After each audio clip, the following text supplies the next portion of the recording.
Om Swastiastu. Assalamualaikum warahmatullahi wabarakatuh. Shalom, namo buddhaya, salam kebajikan, dan salam sejahtera bagi kita semua.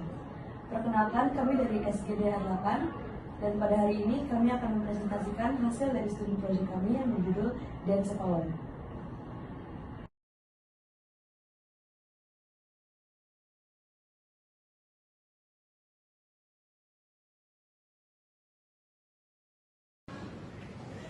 Saya akan menjelaskan latar belakang dan rumusan masalah dari student project kami yang berjudul Dance Avalon.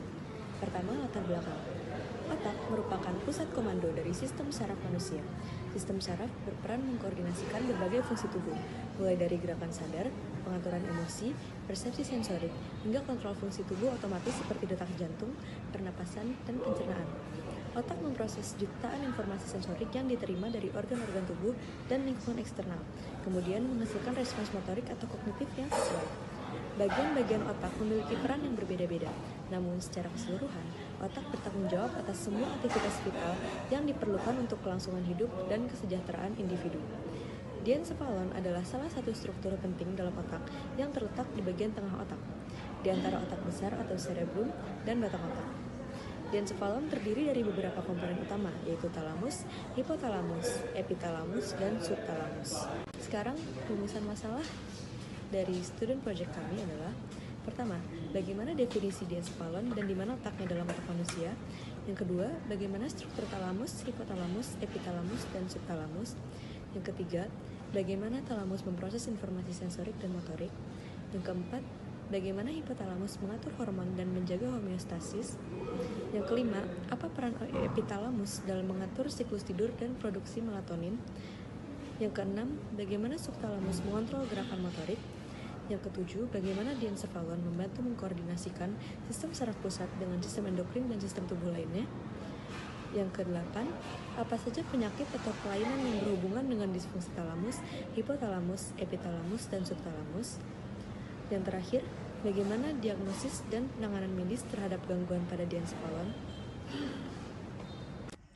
Nah, di sini saya akan menjelaskan tentang tujuan dan manfaat. Tujuan dibagi menjadi dua, yaitu secara umum dan secara khusus. Secara umum, itu kita bisa mengidentifikasi struktur dan komponen diencephalon. Sedangkan secara khusus, kita mampu menjelaskan anatomi dan posisi dari diencephalon. Adapun manfaatnya, manfaat dibagi menjadi tiga, yaitu yang pertama, meningkatkan pemahaman mengenai anatomi. Yang kedua, itu pembaca dapat mendapatkan informasi tentang diencephalon. Yang terakhir, itu penulis dapat memberikan kontribusi baru dalam pemahaman mengenai diencephalon.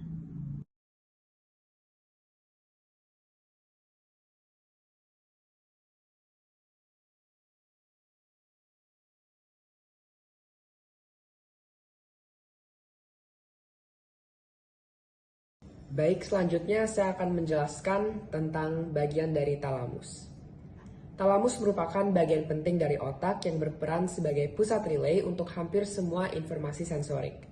Terletak di atas batang otak dan di antara korteks cerebral, talamus menjadi pintu masuk bagi semua rangsangan sensorik kecuali penciuman sebelum diteruskan ke korteks cerebral. Struktur ini terdiri dari beberapa inti seperti inti geniculata lateralis yang memproses informasi visual dari retina, serta inti geniculata medialis yang mengolah rangsangan pendengaran. Selain untuk memproses sensorik, talamus juga berperan dalam kontrol motorik. Ia menghubungkan korteks cerebral dengan ganglia basal dan cerebellum, membantu koordinasi gerakan yang halus yang terencana, seperti berjalan atau aktivitas motorik halus lainnya. Dalam proses tidur, talamus menyaring informasi sensorik yang tidak diperlukan, berfungsi untuk menjaga kualitas tidur. Jika talamus mengalami kerusakan seperti akibat stroke talamus, hal ini dapat menimbulkan defisit sensorik, nyeri kronis, atau gangguan motorik yang dikenal sebagai sindrom talamus. Kerusakan ini juga bisa mempengaruhi kognitif seperti memori dan juga perhatian. Selain itu, talamus terlibat dalam gangguan seperti skizofrenia dan epilepsi. Pada skizofrenia, perubahan aktivitas talamus dapat menyebabkan gangguan pemrosesan sensorik dan gejala kognitif. Dalam epilepsi, ritme abnormal di talamus bisa memicu kejang, menunjukkan peran kuncinya dalam mengatur eksitabilitas neuron. Jadi secara keseluruhan, talamus berperan dalam berbagai fungsi vital di tubuh, dari pemrosesan sensorik dan motorik hingga tidur dan kewaspadaan, serta keterlibatannya dalam kondisi neurologis yang kompleks. Sehingga pengetahuan kita tentang fungsi dan juga struktur talamus sangatlah penting untuk memahami kesehatan neurologi secara keseluruhan. Selanjutnya, saya akan membahas mengenai hipotalamus. Hipotalamus, sebagai salah satu komponen utama dari diencephalon, memiliki peran yang sangat penting dalam pengaturan homeostasis tubuh. Homeostasis mencakup berbagai fungsi vital, seperti pengaturan suhu tubuh, keseimbangan cairan, tekanan darah, dan kadar gula darah.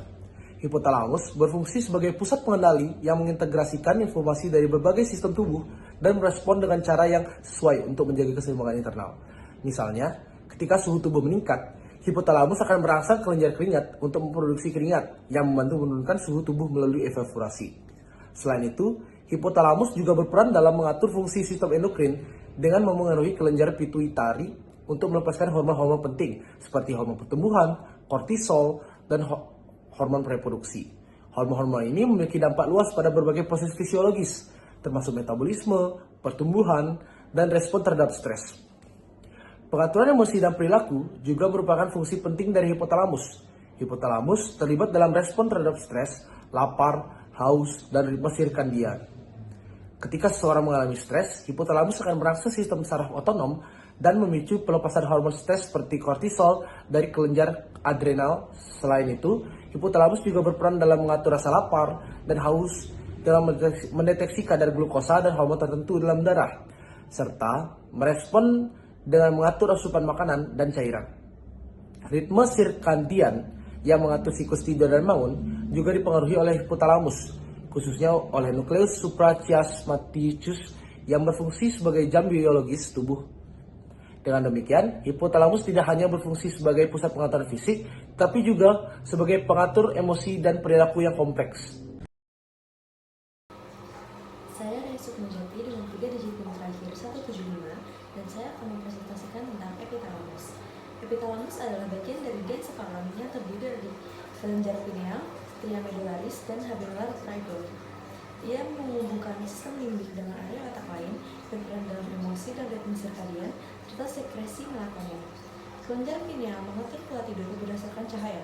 Stria medullaris menghubungkan hipotalamus dengan habenular trigon, penting untuk kontrol gerakan. Habenular trigon memproses informasi emosional dan motivasional, dengan lateral habenular berperan dalam regulasi suasana hati dan respons terhadap hasil negatif, berkaitan dengan depresi dan kecemasan. Baik, selanjutnya saya akan menjelaskan tentang subthalamus. Jadi subthalamus atau yang kita lebih spesifik kenal sebagai subthalamic nucleus atau STN itu merupakan salah satu struktur yang kritis yang terdapat dalam diencephalon. Jadi secara anatomi subthalamus ini terletak di antara hipotalamus dan juga talamus. Subthalamus ini memiliki beberapa peran, seperti misalnya sebagai koordinator gerakan motorik melalui jalur bangsa ganglia. Jadi neuron-neuron glutaminergic yang ada di subthalamus itu meningkatkan aktivitas globus pallidus internus yang kemudian menghasilkan GABAergic yang mengurangi aktivitas talamus yang pada akhirnya menghambat gerakan. Subthalamus menerima input dari korteks motorik dan substansi nigra serta mengirimkan sinyal ke globus pallidus internus dan substansi nigra pars ventricula. Proses ini membantu dalam mengubah pikiran atau keinginan itu menjadi sebuah gerakan volunteer. Jadi selain fungsi motorik itu juga terdapat fungsi kognitif atau afektif, di mana ini juga subthalamus itu mempengaruhi dalam perilaku emosional seseorang dan juga pengambilan keputusan dari seseorang. Baik, selanjutnya adalah fungsi diencephalon dalam sistem saraf. Yang pertama, diencephalon berfungsi sebagai pusat integrasi informasi sensorik dan motorik. Terdiri dari talamus dan hipotalamus. Talamus bertindak sebagai stasiun relay, memproses dan mengarahkan informasi sensorik ke korteks cerebri, serta memodifikasi sinyal motorik yang menuju ke otak. Hipotalamus mengatur hemostasis dan perilaku, juga berperan penting dalam pengendalian emosi dan fungsi otonom tubuh. Yang kedua adalah regulasi sistem endokrin. Hipotalamus memiliki hubungan langsung dengan sistem endokrin melalui interaksi dengan kelenjar pituitari. Yang ketiga adalah pengaturan hemostasis tubuh. Hipotalamus berperan sebagai pusat kontrol emosi dan siklus tidur. Selain itu, ia juga mengatur fungsi otonom hemostatik, termasuk pengendalian temperatur, haus, urin, dan makanan. Hipotalamus mensintesis hormon-hormon yang esensial untuk menjaga hemostasis tubuh, seperti vasopresin, oksitosin, yang berperan dalam regulasi kadar air dan sistem reproduksi. Terima kasih. Selanjutnya saya akan melanjutkan presentasi dari teman saya. Sebelumnya, perkenalkan, nama saya Putanjika Wardana dengan NIM 240511189. Saya akan menjelaskan fungsi diencephalon yang lainnya, yaitu yang pertama ada pengaturan emosi dan motivasi. Mengapa demikian? Karena bagian dari diencephalon juga diinervasi dengan nervus, di mana mengatur emosi dan motivasi secara sensorik dan motorik. Dan selanjutnya ada pengaturan siklus tidur dan ritme circadian. Sekian dari saya, terima kasih, akan dilanjutkan oleh teman saya.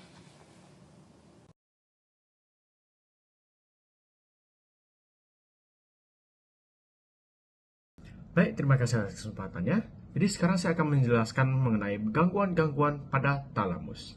Jadi seperti yang kalian tahu, talamus itu merupakan struktur vital di otak yang berperan sebagai pusat untuk memproses dan menghubungkan informasi sensorik dan motorik. Jika terjadi gangguan pada talamus, berbagai fungsi otak dapat terganggu dan berpotensi menimbulkan berbagai masalah neurologis. Jadi seperti salah satu gangguannya itu, yang dapat terjadi akibat kerusakan pada talamus adalah sindrom thalamic pain. Jadi gangguan ini sering terjadi muncul setelah stroke atau cedera otak yang memengaruhi talamus. Gejala sindrom ini nyeri kronis yang dapat dirasakan seperti terbakar atau kesemutan di bagian tubuh yang berlawanan dengan sisi kerusakan otak. Rasa sakit ini sangat menyakitkan dan sulit untuk diobati. Seringkali menyebabkan penderitaan yang berkepanjangan bagi individu yang mengalami. Jadi gangguan yang kedua itu talamus juga berperan dalam pengendalian motorik. Sehingga kerusakan pada struktur ini dapat menyebabkan berbagai gangguan pergerakan. Beberapa contoh yang umum termasuk ataksia yang ditandai oleh kesulitan dalam koordinasi gerakan dan tremor yang merupakan gerakan gemetar yang tidak terkendali. Selain itu, dyskinesia yang merupakan gerakan tidak teratur yang muncul secara tiba-tiba juga dapat terjadi pada tubuh kita. Gangguan-gangguan ini bisa sangat mengganggu kehidupan sehari-hari dan memengaruhi kemampuan seseorang untuk melakukan aktivitas yang biasanya dilakukan. Selain itu juga fungsi kognitif juga dapat dipengaruhi oleh kondisi talamus. Ketika terjadi gangguan, individu dapat mengalami kesulitan dalam memori, seperti kesulitan mengingat informasi baru atau mengakses memori lama. Contohnya adalah penyakit Alzheimer, di mana talamus dipengaruhi oleh proses neurodegeneratif yang berkontribusi terhadap penurunan kognitif. Talamus juga peran yang krusial dalam mengatur siklus tidur dan bangun. Gangguan pada talamus dapat mengakibatkan masalah tidur seperti insomnia, di mana individu mengalami kesulitan untuk tidur atau tetap tidur, dan sleep apnea, yang merupakan gangguan pernafasan saat tidur yang mengganggu siklus tidur normal. Kualitas tidur yang buruk dapat berkontribusi pada masalah kesehatan mental dan juga fisik lainnya, menciptakan siklus yang sulit dipecahkan. Sekian dari saya, terima kasih. Perkenalkan, nama saya Vina Jan Christian dengan NIM 24025111194. Sekarang saya akan menjelaskan kelainan pada epitalamus. Sebelumnya, epitalamus adalah struktur kecil berbentuk seperti kacang almond di otak yang peka terhadap steroid, glukortiroid, glukosa, dan gula. Struktur ini berperan penting dalam mengatur berbagai fungsi tubuh. Gangguan pada epitalamus, terutama yang mempengaruhi kelenjar pineal, dapat berdampak pada tidur, suasana hati, dan fungsi tubuh lainnya. Yang pertama, pineloma, tumor kelenjar pineal. Tumor yang berkembang di atau sekitar kelenjar pineal yang berfungsi memproduksi melatonin, hormon yang mengatur siklus tidur dan bangun. Lalu pinealoma juga bisa bersifat jinak atau ganas dan termasuk jenis seperti pineostoma, pineoblastoma, dan tumor germinal. Tumor ini dapat meningkatkan tekanan intrakranial dan menyebabkan hidrosefalus, yaitu penumpukan cairan cerebrospinal di otak. Lalu yang kedua ada sindrom Parinaud, disebabkan oleh kerusakan pada otak tengah, khususnya pada lempeng tektal yang mengakibatkan kesulitan menggerakkan mata ke atas, nystagmus, dan disosiasi cahaya dekat pada pupil. Tidak merespon cahaya tetapi menyempit saat melihat objek dekat. Gejalanya termasuk kesulitan melihat ke atas dan kemungkinan penglihatan ganda.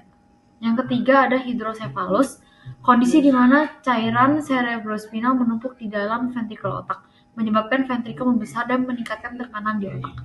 Gejalanya bervariasi tergantung dengan usia, seperti pembesaran di bayi, muntah, kesulitan berjalan, dan masalah mengendalikan kandung kemih pada orang dewasa.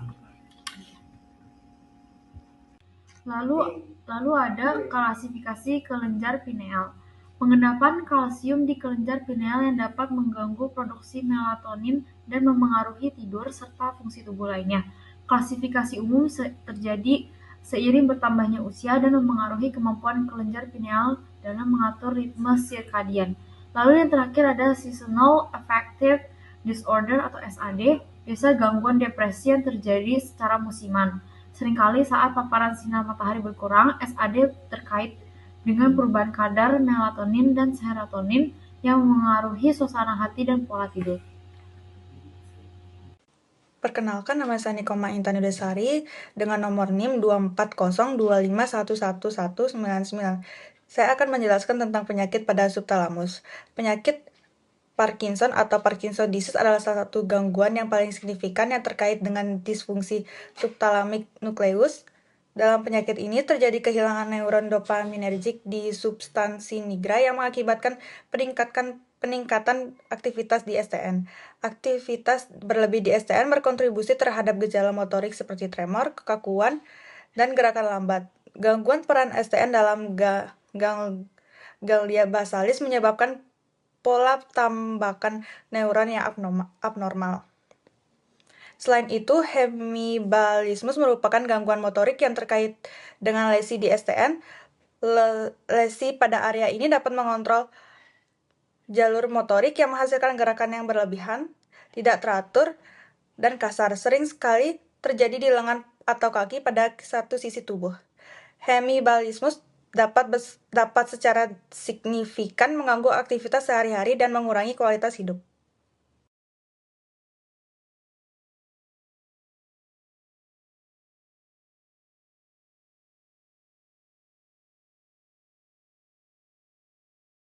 Yang terakhir adalah kesimpulan dan juga saran. Diencephalon memiliki peran kompleks dalam sistem saraf pusat, mengatur fungsi vital seperti pemrosesan sensorik, kontrol motorik, dan juga regulasi hormonal. Penelitian lebih lanjut diperlukan untuk memahami keterkaitannya dengan penyakit neurodegeneratif seperti stroke dan Parkinson, serta gangguan tidur dan juga metabolik. Fokus pada komponen seperti talamus dan hipotalamus dapat memberikan wawasan baru untuk pengobatan. Pendekatan terapi yang dipersonalisasi, termasuk penggunaan obat yang menargetkan jalur spesifik dan terapi perilaku, perlu dikembangkan untuk meningkatkan efektivitas perawatan bagi pasien dengan disfungsi diencephalon.